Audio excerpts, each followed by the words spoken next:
Hello friends, இன்றைக்கி ஈஸியான முறையில் ரவா உப்புமா எப்படி செய்யலான்னு பார்க்கலாம். வாங்க வீடியோக்குள்ளே போகலாம்.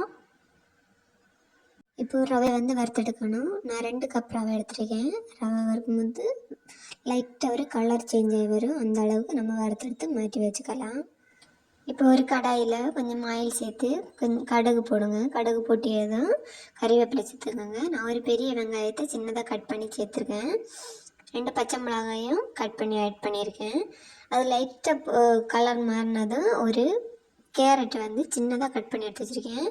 அதையும் ஆட் பண்ணிக்கோங்க. ஆட் பண்ணிவிட்டு கொஞ்சமாக உப்பு சேர்த்து நல்லா கிண்டி வேக வைங்க.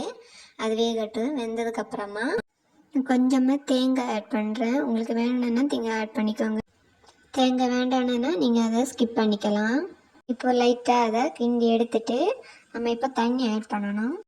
நான் 2 கப் மாவு எடுத்திருந்தேன். 2 கப் மாவுக்கு 3.5 கிளாஸ் தண்ணி எடுத்திருக்கேன். தண்ணி ஆட் பண்ணிக்கோங்க. தண்ணி ஆட் பண்ணதுக்கப்புறமா கொஞ்சம் தண்ணிக்கு ஏற்ற மாதிரி கொஞ்சம் உப்பு போட்டு தண்ணி கொதிக்க விடுங்க. கொதிச்சு வரட்டும். கொதிச்சதுக்கப்புறமா நம்ம மாவை கொஞ்சம் கொஞ்சமாக ஆட் பண்ணிக்கலாம். மாவு ஆட் பண்ண நம்ம கிண்டி கொடுத்துட்டே இருக்கணும். இல்லைன்னா கட்டி பிடிக்கும். கொஞ்சம் கொஞ்சமாக கிண்டி கொடுத்துட்டே இருங்க. எல்லா மாவையும் இந்த மாதிரி போட்டு அதில் மிக்ஸ் பண்ணி எடுத்துக்கோங்க. இந்த மாதிரி கேரட் எல்லாம் போட்டு நீங்கள் செய்து கொடுக்கும்போது பிள்ளைங்களுக்கு பார்க்குறதுக்கு அது கலர்ஃபுல்லாக அட்ராக்டிவாக இருக்கும். நல்லா விரும்பி சாப்பிடுவாங்க. ஒரு 5 மினிட்ஸ் அப்படியே விட்டுருங்க. அப்படியே விட்டு நல்லா கிண்டி விட்டுடுங்க. அப்போ தான் நல்லா தண்ணி எல்லாம் வெட்டி நல்லா உதிரி உதிரியாக வரும்.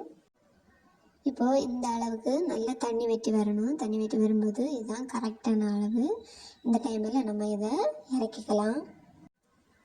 இறக்கிட்டு மல்லி இலை வேணும்னா ஆட் பண்ணிக்கலாம். இல்லை அந்த ஸ்மெல் பிடிக்கலன்னா நீங்கள் ஸ்கிப் பண்ணிக்கலாம். காலை டிஃபனில் கொஞ்சம் ஈஸியான ரெசிபி இதுதான். மறக்காமல் வீடியோவை லைக் பண்ணி ஷேர் பண்ணுங்கள், சப்ஸ்கிரைப் பண்ணி